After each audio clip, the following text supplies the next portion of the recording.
good, YouTube? It's your boy, Blue Blood Sports TV, back at y'all with another one. So, we have some interesting news. As retired, legendary, Hall of Famer, now promoter and CEO and founder of Mayweather Promotions, that being none other than former 5-division world champion, former pound-for-pound king, the man known as Money, Floyd Money Mayweather Jr., retired undefeated 50-0. He weighs in on this past weekend's mega showdown between undefeated 3-division world champion, former junior welterweight undisputed world champion, currently the WBO reigning welterweight world champion, superstar boxer, who is widely considered by many to be the number one pound-for-pound fighter in the world, Terence Crawford, who is now 38 wins, no losses, no draws, 29 wins by way of knockout. Terence Crawford is 34 years of age, stands at 5'8" with a 74-inch arm reach. With that said, he took on two-time welterweight world champion, superstar boxer, Showtime Shawn Porter, who is now 31 wins, 4 losses, 2 draws, 17 wins by way of knockout, 34 years of age, 5'7" with a 69-inch arm reach. They fought this past Saturday, and Terence Crawford, he got a 10th round knockout victory over Shawn Porter, dropping Shawn Porter twice in the 10th round, and ultimately causing his father, trainer, manager, Kenny Porter, to throw in the towel, say he saw enough. So Floyd Mayweather weighs in on his thoughts on that fight, and he also gives his thoughts on the biggest fight in boxing currently today between one Terence Crawford and undefeated unified WBC IBF welterweight world champion superstar boxer, who is widely considered by many to be top 3 best pound-for-pound fighters in the world, and Errol the True Spence Jr. Errol Spence Jr., 27 wins, no losses, no draws, 21 wins by way of knockout. Errol Spence is 31 years of age, stands at 5'9.5" with a 72-inch arm reach. Okay, so that's the biggest fight in the sport of boxing. Errol Spence was ringside at Terence Crawford Shawn Porter fight. Okay, we know Errol Spence, he fought Terence Crawford in the unification bout back in 2019, in which Errol Spence was in a nip and tuck fight just like Terence Crawford with Shawn Porter, who Shawn Porter always makes the fights rough, rugged, and, he controls the pace 9 times out of 10. But in the 11th round, Errol Spence, he knocked Shawn Porter down, and then he clearly won the 12th round to separate himself in victory over Shawn Porter. In this case, Terence Crawford, he knocked Shawn Porter down twice in the 10th round, and his father saw enough and threw in the towel, okay? So with that said, Floyd Mayweather, he states that he's been trying to tell the world before this fight with Shawn Porter that he was indeed the best fighter in the world. So Floyd Mayweather believes that Terence Crawford is indeed better than 4-division world champion Mexican superstar boxer, who is now currently the undisputed super middleweight world champion and a rival of Floyd Mayweather. And Floyd Mayweather holds the only victory over Canelo Alvarez, who is widely considered by many to be pound-for-pound best fighter in the world as well. Between Errol Spence, Terence Crawford, and Canelo Alvarez, many people would debate those top 3 when you're not including heavyweights. Now, people start to rewrite history, and they want to put heavyweights in the pound-for-pound list, where the pound-for-pound list was created to exclude heavyweights. It was created for Sugar Ray Robinson and guys that weren't competing in the heavyweight division to give them their accolades and acknowledgement. And now we want to rewrite history and put heavyweights in that pound-for-pound list. So with that said, Terence Crawford is viewed as the number 1 fighter in the world. Some would say Canelo Alvarez. Some would say Errol Spence. The reason I don't say Errol Spence is number 1 or 2 is simply because Canelo Alvarez and Terence Crawford, they have been maneuvering through the different weight classes. He's been unified in the welterweight division, but he hasn't moved up and unified in different weights. They have, okay, and they're both now undisputed in separate weight classes. Canelo Alvarez 4 divisions, Terence Crawford 3 divisions, but they both accomplished being undisputed, and so that's the reason why I have them 1 and 2, however you so choose to put them. But Floyd Mayweather, he believes that Terence Crawford is just more versatile and reminds him a lot of himself, so he says he's number 1.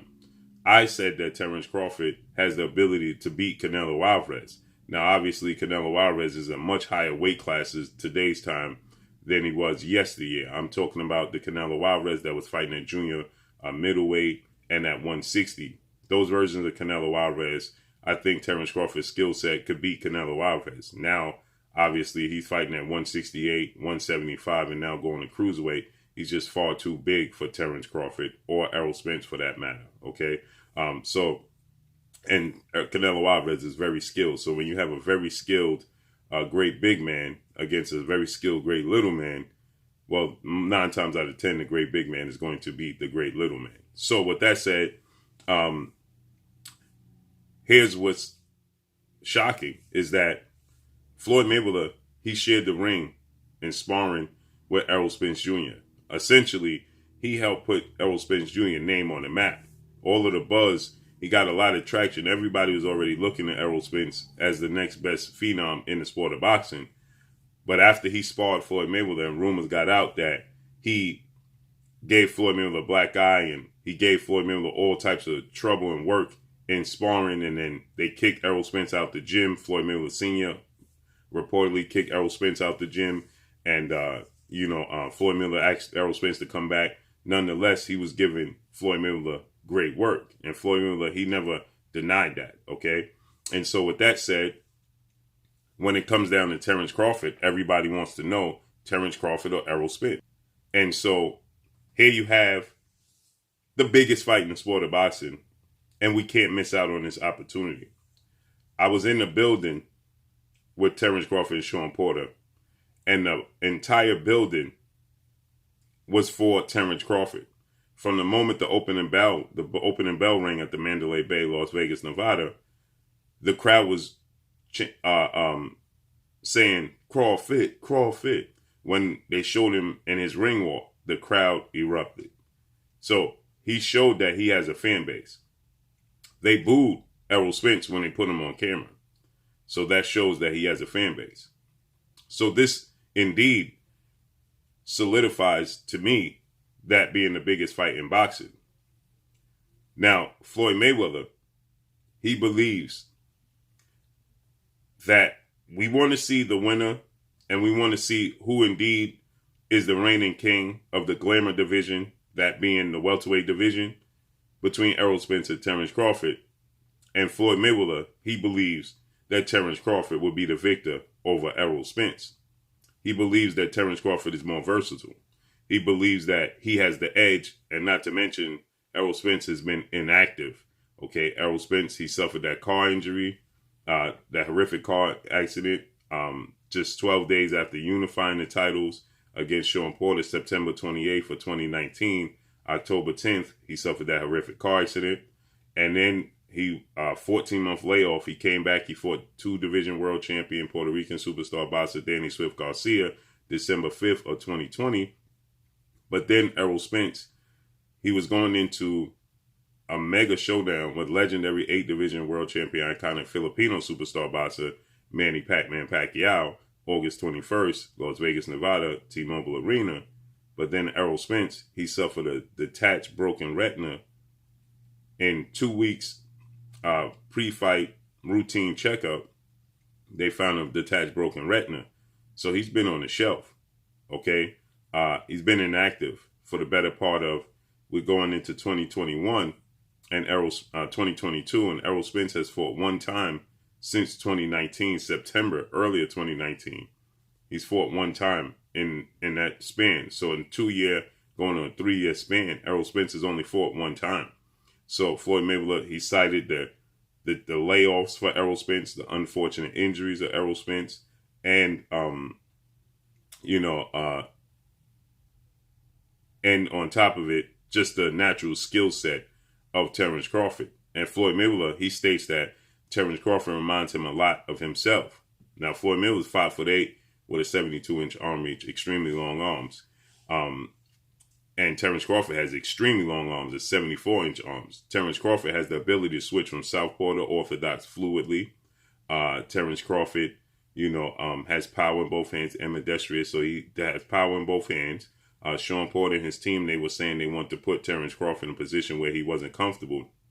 And I stated that there is no position that Terence Crawford is not comfortable, because he can at any angle deliver power. So there's no position where you're going to put him where he can't be successful. Okay, you have to stay very technically sound, stay down the middle, and stay disciplined when you're fighting Terence Crawford. Okay, and you're going to have to look to outbox him and wear him down, which is a tough task.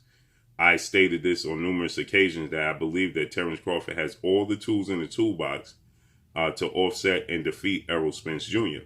because he can make the adjustments. He's rangy. He has power in both hands. He's athletic, and he's has a high ring IQ. Now, on the flip side of that, Errol Spence has everything it takes to defeat Terence Crawford because he's a natural southpaw. His jab, his range is going to give Terence Crawford issues, just like Jose Benavidez Jr. was, and Kell Brook's jab was giving him trouble. Errol Spence is a better athlete than both of those guys. He has more power than both of those guys, and he's more disciplined than both of those guys. Okay, he's just more skilled, more technically sound, and more disciplined than both of those guys. They both make huge mistakes that you can see why Errol Spence would be victorious, and you can see why Terence Crawford would be victorious. When Errol Spence is on the defense, he blinds his offense. He smothers his own offense. He'll go back in a straight line. He'll jump straight back.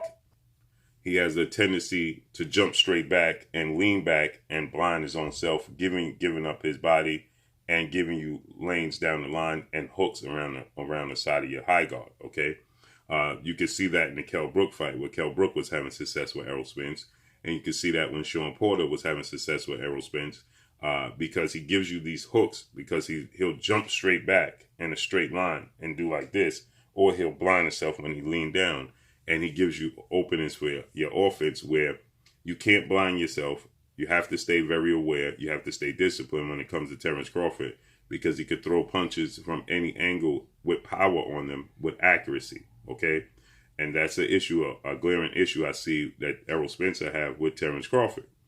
Now, on the flip side of that, Terence Crawford, he's susceptible to overhand rights, as we saw what Sean Porter was landed, and he's susceptible for punches straight down the pipe. And the reason that is because Terence Crawford opens himself up very wide. So you can see when Sean Porter jab was getting there, and Sean Porter has short arms, okay?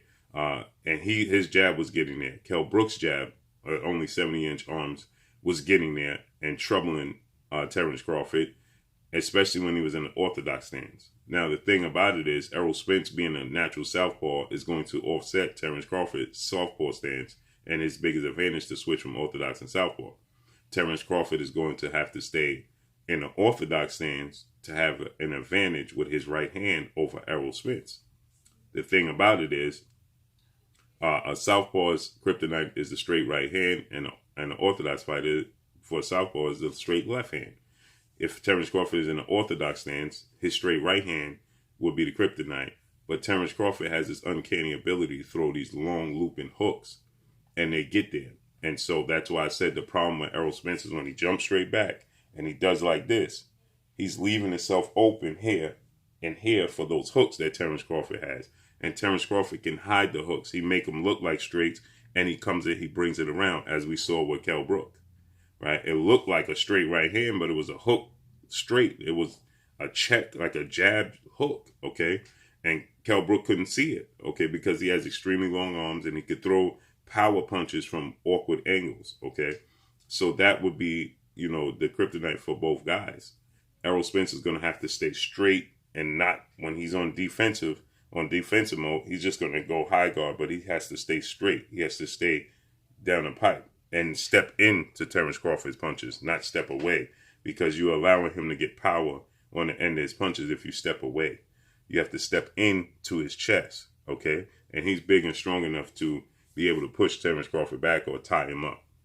And vice versa. Terence Crawford, he has to use angles to get away from Errol Spence's straight punches, come around Errol Spence's punches, go to the hooks to the body with with Terence Crawford's punches, which he does very well. So this is why it makes for the biggest fight in the sport of boxing, because it's truly a 50-50 fight, and nobody knows, unless you just a fan of Errol Spence or a fan of Terence Crawford or Team Crawford or Team Spence, nobody can for sure say, I'm going with this guy definitively. Nobody knows. That's what makes it the biggest fight in the sport of boxing. But Floyd Mayweather, he's seen enough. He's educated enough. He's been in the ring with Errol Spence Jr. sparring, so he knows what he brings to the table, and he likens Terence Crawford's style to his style, so he understands how that style meshes against Errol Spence's style. So Floyd Mayweather, he says that Terence Crawford is going to be the victor. Can't wait to see how this plays out. I asked Errol Spence what he thought about the World Boxing Council, better known as the WBC, saying that they wanted to essentially work with the WBO, World Boxing Organization, to essentially mandate and help bring this fight together. And Errol Spence says he's more than willing and glad that that will be the case. So hopefully we get this fight done ASAP. That's all I got for y'all. Make sure you hit the like button. Drop a comment in the comment section. Let me know what y'all think. Y'all already know what it is. It's your boy Blue, Blue Blood Sports TV. Hate, like, comment, and subscribe. If you haven't subscribed, hit the subscribe button. Hit the like button. Hit the bell icon to get all the new notifications. Follow me on Instagram at Blue Blood Sports TV, all one word. Y'all already know what it is. Shout out to the entire LDBC. Shout out to New Media. Shout out to Black Media Row. Make sure you like and share the videos. That's all I got for y'all. Peace. Oh, it is your boy Jada Kiss. Make sure you check out Blue Blood Sports TV. It's going down.